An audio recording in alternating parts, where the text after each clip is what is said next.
and welcome to the InvestGP Committee meeting of April 30th. I call this meeting to order. On this committee is myself as chair, Councillor Bressie, Councillor Plott, and Mayor Clayton. I will start with item point 2 on the agenda, adoption of the agenda. If I could have a motion. Councillor Plott. Thanks, Chair. I just make a motion that committee adopt the agenda as presented. And I'll call a question.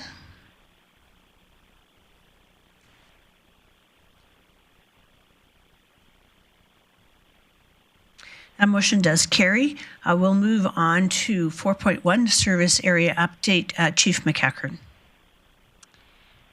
Thank you, Chair Blackmore. For our service area update today, starting with economic development. For the month of April, we've had 23 new businesses, 13 are commercial and 10 are home-based. For rural renewal stream, we are continuing to review all of the applications to make sure they meet the provincial regulatory requirements that have recently changed. We do have 9 new employer applications that were received in the last 14 days, and 18 candidate endorsement letters were processed in the last 2 weeks. Of note, we are in the process of having the initial application process being handed off to our Access GP staff who are able to provide assistance in that. Invest Grande Prairie staff and Mayor Clayton were at the Canadian Hydrogen Convention this last week, connecting with industry and business leaders and startup companies to discuss local potential for the development of hydrogen in our region. Invest Grande Prairie also had a booth at the Chamber Spring Trade Show, connecting with businesses, sharing information about our programs and supports. And lastly, for economic development, the Invest Grande Prairie staff joined Northwest Polytechnic at their announcement on Friday, April 26th, regarding the Rural Medical Program Training Centre. Training local physicians will continue to support the development of our local health workforce. On the investment side, Invest Grande Prairie will have a booth at the Peace Region Energy Show, which is happening May 15th and 16th and hosted by the GP Chamber of Commerce. This event is important in bringing together oil and gas companies, retailers, and enabling sectors in the region to build connections and strengthen our energy sector. Under events and entertainment, Box Office has acquired 2 new ticketing contracts. One is for the Hythe Motor Speedway for 4 weekends, and the other is for the Grande Prairie Regional Air Show. For events, we have Pride Party and White tickets are on sale right now. They are 60% sold. As I've mentioned previously, we have a number of high school graduations underway. The first one coming up, Grande Prairie Composite High School graduation May 17th.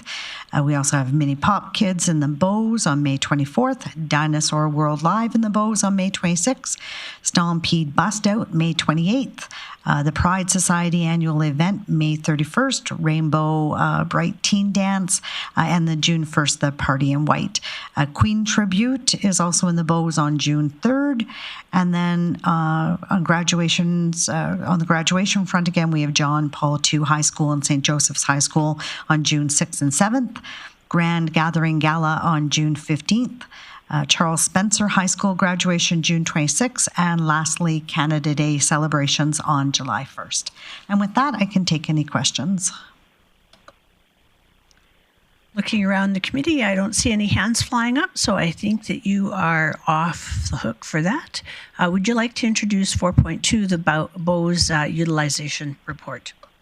Thank you, Chair Blackmore. Yes, so this is a report that's coming forward to committee on February 6, 2024. The InvestGP committee meeting, the following motions were passed. The committee direct administration to bring back a utilization report for the Bowes, showing how many events had over 250 people, how many were multi-day events, and how many events under 250 people that were city-led. At the same time, a second motion was passed for the committee directed administration to bring back a report showing which events in the Bowes Gardens was profitable. So with that, our director, Catherine Ridgway, is here to present our report on both of those motions. And with that, I will hand it over to Ms. Ridgway. Thank you, Chair Blackmore, and committee for the opportunity to speak on behalf of the utilization of the Bowes, which is situated within the Bonnets Energy Centre complex. The primary usage of the Bowes is for bookings of large-scale events such as galas, trade shows, concerts, weddings, and funerals. The venue does also host large-scale corporate meetings and dryland sport bookings. In response to committee's direction to bring a utilization report showing how many events are over 250 people, how many were multi-day events, and how many events under 250 people were city-led, we have pulled data from 2023 and 2024 year to date. In 2023, the Bowes hosted 37 events with over 250 guests. 11 of these events were multi-day, and one event in 2023 was city-led under 250 people. This city-led event was a relocation from the Teresa Sargent Hall to the Bowes to accommodate the GPREP Northwest Territories wildfire response. Any event that is under 250 guests is typically hosted in the Teresa Sargent Hall at the Montrose Cultural Centre to optimize utilization. In 2024 to date, the Bowes has confirmed 36 events with an anticipated attendance of over 250 guests, with 14 confirmed multi-day events and 0 events under 250 people that are city-led. Events will continue to confirm as the year progresses. The venue is trending to surpass 2023's revenue and booking numbers. Also to note, in 2023 and 2024, the Bowes has exceeded pre-pandemic numbers. As to the second motion from committee directing administration to bring back reports showing which events in the Bowes are profitable, all events bookings in the Bowes are structured to be profitable for the city, outside of events that received gift in kind support or are internally funded. Occasionally, the city may record a loss on a show that is purchased by the venue and does not perform as anticipated.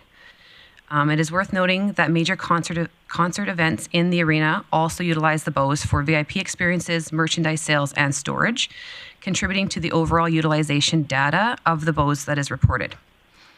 The majority of show losses reported here are from arena shows, with only 2 show losses in 2023 exclusively held in the Bowes. One was a co-pro deal with a local promoter. The other loss was a concert purchased by the venue. Currently, in 2024, all Bonnets Energy Centre shows are trending to be profitable. Venue management has worked diligently with agencies and promoters to shift booking priorities post-pandemic to ensure maximum revenue generation and market relevance. Administration recommends committee receive this report for information. Thank you. Thank you for your report. I look to committee for questions. Councillor Palat. Thanks, Chair Blackmore, and thanks for the report. Still always trying to get my head around the utilization of the Bowes, and I guess my question when I look at this, Ms. Ridgway, is I see the amount of events. My couple questions were, do we know how many vacant days there is over the course of the year? And then how many of these would be specifically on weekends? And sorry, I didn't ask that earlier. I don't know if you would know that. And if you don't know, that's fine. Off the top of your head, that's fine. But yeah, more vacant days, and then approximately how many weekends it would have been open. Through the chair, we do have 179 open dates to date for 2024. How many of those are weekends? I'd have to get back to you on, but I do have the reports here in front of me. Okay. If I can, Chair. Yes, so when hearing there's 179 days, so I appreciate the facilities getting utilized. It's such a great facility. I'd like to see how we utilize it more often than, or just maybe not quite half the year. If we were able to add some kind of court sports into there, do you see that working with your current bookings, or would that change the amount of bookings you would have? Like, would we have lost a bunch of these bookings if we had potentially court sport facilities in there, or how would that look, I guess, to set it up and tear down for those? Through the chair. So we would handle it similar to how we handle our rink bookings. So our user groups would have to be flexible in their dates. Our ICE users definitely are. They understand that events come first and they may get bumped. So I don't see it affecting the events if we keep that priority booking the same in the Bowes as we do in the arena. Okay.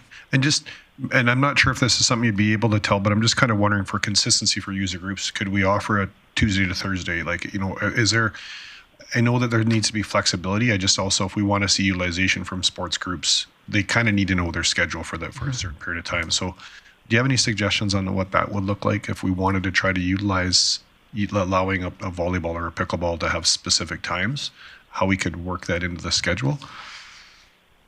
Through the chair, that would limit the amount of events we can take, definitely, because generally majority of concerts that come through town are midweek because Edmonton and Calgary get the weekend dates, and many weekend events, the setup starts on the Wednesday.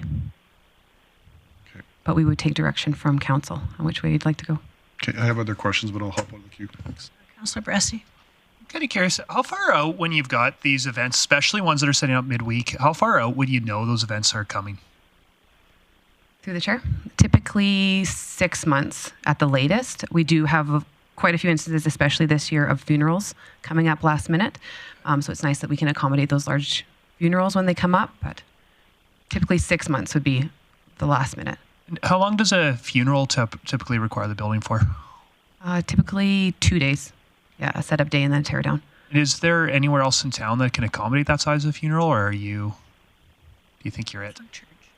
Through the chair, I'm not sure of that. Okay. Mayor Clayton. Thanks, Chair Blackmore. Might be a question for you or might be a question for SDWC. I'm curious, are we meeting with user groups such as competitive sport clubs to suggest that they host regional and provincial type tournaments? And I know that we did reach out to the high schools saying, let's bid on some provincials. But when I think of volleyball being as large of a court sport as it is right now, are the South Beast volleyball clubs looking to host larger events? And if so, are we considering utilizing the Bowes Family Garden when we look at those bids? Through the chair, we haven't been made aware of any large tournaments coming other than the ones that typically operate like Big Red and different things like that. They often come with their preferences for gyms as well, just based on the setup and the gyms they typically use, but that doesn't mean we can't encourage them to go to the Bowes if there was sport court available there. Okay, thanks. Councillor Plott. Thanks, Chair. I'm just curious more when we're using a profitable event, and if we have a building that gets stagnated for 3-4 days for that event, are we billing them for all the days that we have to let it sit empty for them to get ramped up and ramped down and getting their stuff in and out? I'm just curious how we're profitable if a building gets stagnated for 4 days for a 1-day rental, or if it's baked into the if it is a 4 days for a 1-day rental? Well, if it takes them a day or two to set up and tear down, I'm just wondering how that becomes a profitable event for us sometimes. Through the chair, yes, we do charge for load in and load out. It's not the same price as the event day, but we do charge for that. Okay. And maybe this is more a question for CEO or Ms. Ridgway. If there was an appetite to try to see how we would do a hybrid approach to letting this facility be used for, gets to September where we get through the summer and we get into that winter where people want to be indoors a little bit more, is there an ability that we could pivot and try to have this be a little bit of a multi-purpose facility that we could work with on scheduling, as we potentially might have a shortage of court sports again going into this winter? Through the chair, yes, we'd be open to that. Yeah, echoing Director Ridgway, if their committee's request was to bring this data forward and not to go too far into the options, but we certainly would be open to, if I were to suggest maybe a pilot, that we set a time-limited period where we look at implementing a program based on Director Ridgway's comments about priority booking. I think that might be a place to start, as we already do have events booked into this year, and looking at some flexibility from user groups. But us coming back with a proposal on a pilot to increase court usage would be something we'd be amenable to. Hearing that, would that be a formal motion? Would you like us to have a motion to look at a pilot project for the facility, or what would be the best way to move forward with that? My suggestion would be a motion, and then we could clarify costs and the specific details of what this would look like for council to approve. And I think we could do that fairly quickly, as we already have been giving some thought to this. So I'd recommend a motion from committee. Councillor Bressy. Just think I like where this conversation is going. I hope that we do something. I did notice in the report the idea of, hey, drop in and we have a casual employee to monitor that. And that's something that I don't think I'd support in that respect. I think if we're going to do this, what my suggestion would be is we keep it aligned with box office hours so that it's happening when there's people in the building anyways. And we go through a trusted group, so it's not anybody come, but I think we could rent this out to the pickleball club, and they can handle collecting their own money. They can handle supervising their own people. I don't know if we need a new city resource to do this, is my layman thinking, but I'm definitely open to pushback or other thoughts if administration's got good reasons why we need a employee actually taking care of this. But in a pilot, for me, I'd like to work with a trusted group and charge them and let them figure out how they're doing everything else. I just have one question before I go back to Councillor Palat. When you talk about adding court sport availability, one of the things you talk about is the floor. And I'm wondering, are we talking a floor that's portable that we move in and out, or are we talking about redoing the floor so that it's more like the floor at Fieldhouse at the Eastlink Centre, for example, which is rubberized, slightly rubberized, but it's not a sprung floor. So I'm wondering what you're talking about in here about a floor, and are there other options that would maybe be a permanent floor that would be sufficient for other events as well? Through the chair, we were looking at a portable, removable sport court floor. It sounds expensive to me to do that rather than to upgrade the floor to a surface that is amenable to multiple uses. I don't need an answer at this point because Councillor Palat's going to make a motion that will, I'm sure, lead you to explore that further in the future. Councillor Palat. Thanks, Chair Black. Just a question for administration, just so if I understand correctly, we're running pickleball at the Activity Reception Centre that's just on a cement slab, is it not? Would it be comparable to basically what we currently have in Bowes? Through the chair, it's not quite the same. In speaking with the pickleball club, they have expressed the desire to try and see if it would work for them. I think it's maybe a little slippery, but it could be sticky depending on what type of shoes you're wearing. So I think there's just some conversations we need to have with them about the surface and what they can do with it. But they've made it work on the bare concrete at the activity center. So okay. I was going to entertain a motion, but I don't know if Mayor Clayton. Mayor Clayton. I just had a question in regards to previous athletic usage. I understood that volleyball had rented Bowes in the past without without the addition of a sport court. Is that correct? Through the chair, no, they had brought in a sport court from Volleyball Alberta over COVID. Okay. Okay. And so that was set up for a period of time. It wasn't put up and taken down daily? That's right. Yeah. Okay. Councillor Palat. Okay, well, I'm going to throw out a motion here, and hopefully that we can see if we can work together on it. But I like the idea of us trying a pilot project. So my motion would be to work with administration or have administration come back with a report on what a pilot project could look like from mid-September to mid-December, just for a 90-day period, outlining what user groups could be involved with that and potential costs to the organization to try that.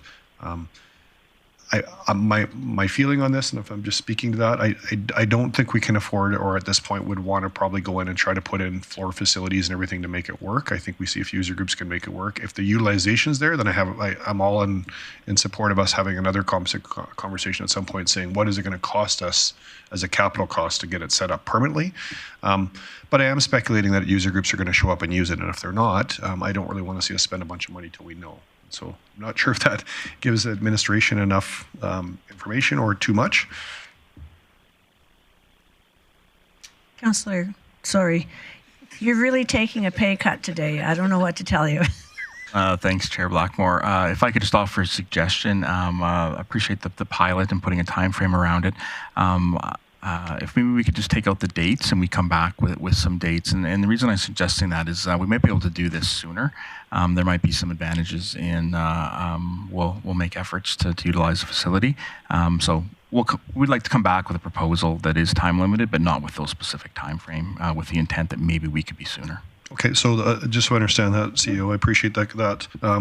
So if the motion were to strike out the mid-September, do we need to specify what user groups could be involved, or just leave that up to admin again on that as well? Chair Blackmore, I suggest you leave that in there. That's something we should do some legwork to at least promote that we're considering this idea. Okay.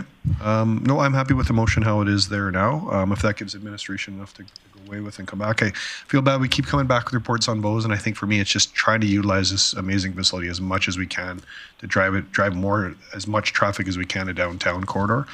So that's my intent with that. Go ahead, Steve. Just for clarity, motion without the dates. Yep. Yeah, I think our e-scribe's been updated now, so it says committee direct administration to bring back information regarding a pilot program in the Bowes, including what user groups could be involved and potential costs. Okay, and I'm fine with that motion as it's worded now. Appreciate some work on tweaking it. Do you have any questions or debate on the motion? Seeing none, I'll call a question.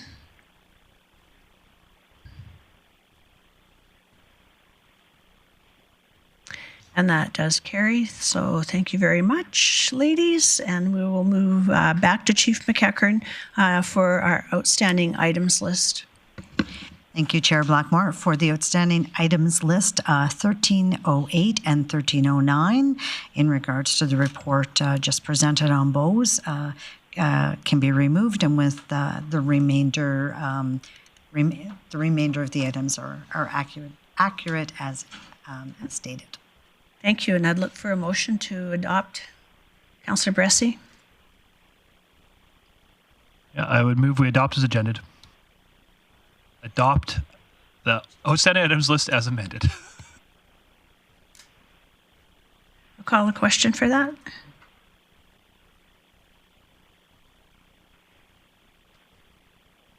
Bressie in favor. That motion does carry, and so that concludes the Invest GP committee meeting today. Thank you, and we'll be back shortly.